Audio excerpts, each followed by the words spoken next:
नमस्कार, स्वागत है आपका हमारे YouTube channel Shiv Dwivedi analysis में। आज हम इस बात का विश्लेषण करेंगे कि क्या श्री राम जन्मभूमि मंदिर को बार बार टारगेट किया जा रहा है। आज हम इस बात पर विचार विमर्श करेंगे कि क्या वास्तव में श्री राम जन्मभूमि मंदिर के निर्माण के बाद ही या उसके आदेश के सुप्रीम कोर्ट के बाद ही तरह तरह की उसके को लेकर के षड्यंत्र करना, हिंदुओं के प्रतीक मान को यानी कि श्री राम जन्मभूमि जिनमें उनकी व्यापक आस्था है उसको अपमानित करने का षड्यंत्र इस देश में चल रहा है। तो बिल्कुल हम बात करेंगे और हम बात शुरुआत करते हैं। इस वीडियो में बने रहिए अंत तक, ऐसे बहुत से विषय रहेंगे जिन पर आपका ध्यान आकर्षण कराना चाहूँगा। पहले बात करते हैं कि श्री राम जन्मभूमि का 9 नवंबर 2019 को जब यह निर्णय आता है उसके बाद से ही बड़ी बड़ी बातें शुरू हो जाती हैं। पहले इसको लेकर के जिस तरह की बातें हुई थी उनमें हम बात करेंगे। तो श्री राम जन्मभूमि मंदिर के निर्णय आने के बाद कई मुस्लिमों ने इसको लेकर के बड़े विवादित बयान भी दिए थे। उन्होंने कहा था कि हम एक दिन हागिया सोफिया की तरह इसको मस्जिद में कन्वर्ट कर देंगे, और कईयों का तो ये भी कहना था कि जब इसका शिलान्यास प्रारंभ हुआ 5 अगस्त 2020 को, तो आपको ध्यान होगा कि निखिल गोखले नाम के एक व्यक्ति हैं जो कि राहुल गांधी के बड़े करीबी हैं और अभी वो राज्यसभा भेजे गए हैं तृणमूल कांग्रेस के माध्यम से, और उसमें उन्होंने श्री राम जन्मभूमि में प्रधानमंत्री द्वारा शिलान्यास के कार्यक्रम का विरोध किया था। फिलहाल इलाहाबाद हाई कोर्ट ने उनके इस याचिका को खारिज कर दिया था। इसके बाद ये बातें खत्म नहीं हुई, बार बार भगवान श्री राम के मंदिर को लांछित करने का काम शुरू होता रहा। उसके बाद में जब जमीन खरीदने की बात आई तो वहां भी श्री राम जन्मभूमि तीर्थ क्षेत्र ट्रस्ट पे भ्रष्टाचार के आरोप लगाए गए, बल्कि वो भ्रष्टाचार के आरोप कहीं टिक नहीं पाए। उसका कारण था कि जिस तरह का वो आरोप लगा रहे थे, चाहे वो चीनी मीडिया हो, चाहे वो एंटी राष्ट्रवादी मीडिया हो, उसमें आप देखते हैं कि उन्होंने जो आरोप लगाए थे कि महंगे दामों पे जमीन खरीदी गई, जबकि स्थिति ये थी कि उसका सर्किल रेट 4000 रुपया स्क्वायर फीट था और श्री राम जन्मभूमि तीर्थ क्षेत्र ट्रस्ट ने मात्र 1800 रुपए स्क्वायर फीट के हिसाब से उस वाली जमीनें खरीदी थी। बात यहाँ पर आती है कि इसके बाद जब चलते हैं तो आपने देखा होगा कि जब श्री राम जन्मभूमि में पुजारियों की नियुक्ति का मामला आया, उसमें भी एक पुजारी को लेकर के एक वीडियो वायरल किया गया और आपत्तिजनक मुद्रा में वो वीडियो वायरल हुआ, जिसको लेकर के भी श्री राम जन्मभूमि तीर्थ क्षेत्र ने अपने को स्पष्ट किया और कहा कि ये वीडियो किसी दूसरे व्यक्ति का चलाया जा रहा है, इसका श्री राम जन्मभूमि तीर्थ क्षेत्र के पुजारियों से कोई लेना देना नहीं है। यानी ये बताता है कि श्री राम जन्मभूमि की प्राण प्रतिष्ठा से पहले और उसके निर्णय के बाद किस प्रकार लोगों ने भारत के सनातनियों को अपमानित करने का प्रयास किया है, और यह प्रयास अभी भी चल रहा है। इसको लेकर के आज हम इस पूरे वीडियो में एक बहुत ही महत्वपूर्ण व्यक्तित्व की चर्चा करने जा रहे हैं जिसका नाम है नृपेंद्र मिश्र। जी हाँ, ये नृपेंद्र मिश्र वो हैं जिनका 8 मार्च 1945 को देवरिया में जन्म हुआ था उत्तर प्रदेश के। तब वो संयुक्त प्रांत कहलाता था क्योंकि देश आज़ाद नहीं था।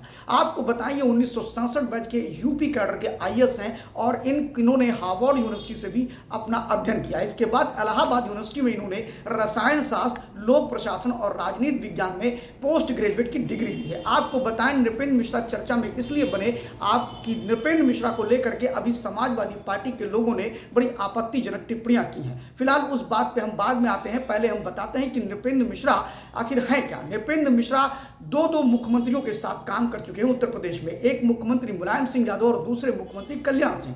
कल्याण सिंह सरकार के अचीवमेंट और कल्याण सिंह सरकार के ईमानदार सरकार का जो तमगा लगा था, पारदर्शी सरकार का जो तमगा लगा था, और गुंडों से निपटने के लिए जिस प्रकार कल्याण सिंह सरकार ने एक बयान दिया था, माननीय कल्याण सिंह जी ने, उन्होंने कहा था कि या तो गुंडे जेल में चले जाएं या तो गुंडे प्रदेश छोड़ दें। इस प्रकार की भाषा का प्रयोग जब श्री कल्याण सिंह ने मुख्यमंत्री रहते हुए किया तो उसके पीछे नृपेंद्र मिश्रा की शक्ति मानी जा रही थी। नृपेंद्र मिश्रा ने राज्य और केंद्र को मिलाकर के कई विभागों में सचिव, संयुक्त सचिव और प्रमुख सचिव जैसे पदों को ग्रहण किया है। ये नृपेंद्र मिश्रा है जिन्होंने 2006 से 2009 के बीच में ट्राई के अध्यक्ष भी रहे हैं। नृपेंद्र मिश्रा भारत के प्रधानमंत्री के निजी सचिव के रूप में 2014 से 2019 तक काम किया। आपको बताएं कि नृपेंद्र मिश्रा को प्रमुख सचिव बनाने, निजी सचिव बनाने के लिए प्रधानमंत्री नरेंद्र मोदी ने एक अमेंडमेंट करना पड़ा और उसके बाद इन्हें अपना निजी सचिव बनाया। क्योंकि अब आप सोच रहे होंगे कि प्रधानमंत्री ने नृपेंद्र मिश्रा को निजी सचिव क्यों बनाया। उससे पहले ही गुजरात कैडर के एक आईएएस ऑफिसर थे, वो इनसे फिलहाल जूनियर थे, लेकिन उनको नहीं बनाया गया। उसका कारण ये था कि नृपेंद्र मिश्रा की जो क्षमता थी, नृपेंद्र मिश्रा की तीक्ष्ण बुद्धि और नृपेंद्र मिश्रा का जो क्रियान्वयन की जो पॉलिसी थी, यानी 100%। अभी जब जितने भी कार्यक्रम हो रहे थे प्रधानमंत्री नरेंद्र मोदी के 2014 से लेकर के, उसमें वो आईएएस ऑफिसर से कहते थे कि मुझे 100% परिणाम चाहिए, मतलब 80%, 85%, 95%, 98% नहीं, 100%। शायद यही कारण था कि नृपेंद्र मिश्रा को श्री राम जन्मभूमि का निर्णय आने के बाद और जब वो 2019 में प्रधानमंत्री के निजी सचिव नहीं रहे तो उनको भारतीय जनता पार्टी के जो प्रधानमंत्री नरेंद्र मोदी हैं उन्होंने श्री राम जन्मभूमि तीर्थ ट्रस्ट में जो मंदिर निर्माण समिति बनी थी, यानी मंदिर का निर्माण करने की जो समिति थी, उसमें इनकी तीक्ष्ण बुद्धि, काम कराने की क्षमता को लेकर के प्रधानमंत्री नरेंद्र मोदी के रिकमेंडेशन पर श्री राम जन्मभूमि तीर्थ ट्रस्ट ने इनको निर्माण समिति का प्रेसिडेंट बना दिया। यानी निर्माण समिति के प्रेसिडेंट के बाद देखिए रिकॉर्ड समय में श्री राम जन्मभूमि 22 तारीख को आप पूरे भारत ही नहीं बल्कि दुनिया के सनातन और श्री राम भक्तों को उन्होंने समर्पित कर दिया। इसके पीछे माना जाता है कि नृपेंद्र मिश्रा ने दिन रात मेहनत की और नृपेंद्र मिश्रा का जो कार्य कराने का तरीका है वो बिल्कुल अद्भुत है। फिलहाल नृपेंद्र मिश्रा को लेकर के अब जब श्री राम जन्मभूमि की प्राण प्रतिष्ठा हो गई, तरह तरह की बातें हो रही हैं, अलग अलग तरह के बयान दिए जा रहे हैं विभिन्न पार्टियों द्वारा और खास तौर पर श्री राम जन्मभूमि को लेकर के ओछी राजनीति की पराकाष्ठा है। फिलहाल मैं अगले वीडियो में आपको बताऊंगा कि ओछी राजनीति कहां कहां हो रही है, इसकी भी चर्चा हम करेंगे। लेकिन फिलहाल अभी हम नृपेंद्र मिश्रा पे केंद्रित हैं। नृपेंद्र मिश्रा ने जब श्री राम जन्मभूमि निर्माण समिति का अध्यक्ष बनाया गया, उसके बाद जब इसका शिलान्यास 22 जनवरी 2024 को हुआ तो एक बहुत बड़ा एक नैरेटिव सेट करने लगे लोग कि ये तो श्री राम जन्मभूमि कि जो निर्माण समिति के अध्यक्ष नृपेंद्र मिश्रा जी हैं, उन्होंने 1990 में मुलायम सिंह यादव के साथ जब वो काम कर रहे थे तो वहां पर उन्होंने श्री राम भक्तों पर जो गोलियां चली थी वो इन्होंने चलाया था। कितनी हास्यास्पद बात है। किसी भी मुख्यमंत्री, क्योंकि वो तो मुख्यमंत्री कल्याण सिंह के साथ भी थे, अगर मेरा सिर्फ इतना कहना है कि अगर 1990 में अगर गोली चलाने का आदेश नृपेंद्र मिश्रा ने दिया तो क्या 1992 में 6 दिसंबर को ढांचा तोड़ने का भी आदेश नृपेंद्र मिश्रा ने दिया था? क्या अगर समाजवादी पार्टी के लोग और विपक्ष के लोग राम भक्तों पर गोली चलाने के लिए मुलायम सिंह को स्कैप करके नृपेंद्र मिश्रा को जिम्मेदार मानते हैं तो क्या यह माना जाए कि नृपेंद्र मिश्रा के तो इसका श्रेय भी उनको देना चाहिए कि जो बाबरी ढांचा गिरा था, जो एक विवादित ढांचा गिरा था, उसको गिराने में भी नृपेंद्र मिश्रा का पूरा आदेश था, यानी वहां पर एक गोली भी नहीं चली, तो गोली ना चलाने के लिए नृपेंद्र मिश्रा को भी रिवॉर्ड देना चाहिए। तो ये बड़ी बात है और इस तरह का जो नैरेटिव सेट किया जा रहा है, क्योंकि कोई भी ब्यूरोक्रेट्स जिस भी मुख्यमंत्री के साथ रहेगा वह इतने जिम्मेदार पदों पर होता है कि वह स्वयं में कोई निर्णय लेने नहीं ले सकता और खासतौर ऐसे निर्णय तो बिल्कुल भी नहीं ले सकता है। वहां पर मुख्यमंत्री के बिना संज्ञान के कुछ भी नहीं हो सकता है। तय था कि अगर वहां पर मुलायम सिंह यादव ने गोली चलाने का आदेश दिया होगा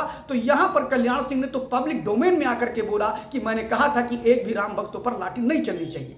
नृपेंद्र मिश्रा को देखिए कि श्री राम जन्मभूमि से और हिंदूवादी क्रियाकलापों से नृपेंद्र मिश्रा के कनेक्शन को आप देख के जान सकते हैं कि एक तरफ कल्याण सिंह सरकार के प्रमुख सचिव थे, वहीं पर दूसरी तरफ प्रधानमंत्री के निजी सचिव और श्री राम जन्मभूमि निर्माण समिति के अध्यक्ष। ये तीनों ही चीजें कहीं ना कहीं वामपंथी खेमे को लेकर के विपक्ष में और खास तौर पर वो चीनी मीडिया जो नैरेटिव सेट करती है उसको खल रहा है। और हास्यास्पद स्थिति तो तब है कि जब मुलायम सिंह यादव यानी कि अखिलेश यादव की पार्टी के लोग इस प्रकार के बचकाने बयान देते हैं। और इससे क्या मुलायम सिंह के पाप धुल जाएंगे? इससे क्या मुलायम सिंह ने जो गोली चलवाई थी, समाजवादी पार्टी ने जो गोली चलवाई थी, वह क्या छुप जाएंगे?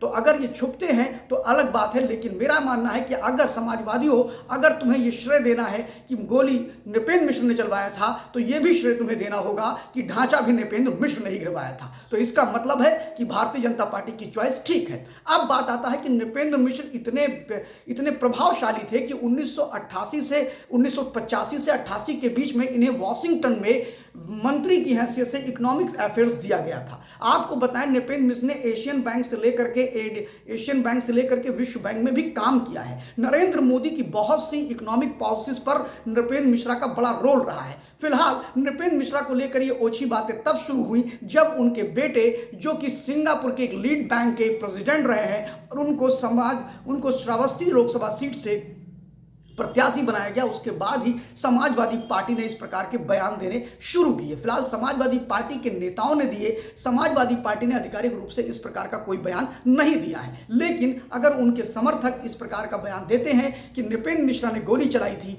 तो गोली चलवाई थी, तो मेरा यह मानना है कि तभी उनको यह भी कहना चाहिए कि नृपेंद्र मिश्रा जी ने ही ढांचा भी गिरवाया है, उससे उन्हें नहीं मुकरना चाहिए। फिलहाल नृपेंद्र मिश्रा तो बहाना है, राम मंदिर निशाना है। बार बार राम मंदिर से जुड़े लोगों को इस प्रकार कटघरे में खड़े करने का काम चीनी मीडिया के पत्रकार करते रहते हैं और वो दलाल पत्रकार जो है उनको आप भी जानते हैं कि चीन की दलाली कौन कर रहा है इस देश में। ऐसे ही और वीडियो देखने के लिए हमारे साथ बने रहिए, लाइक करिए, सब्सक्राइब करिए, बेल आइकन जरूर दबाइए और शेयर जरूर करिएगा। धन्यवाद।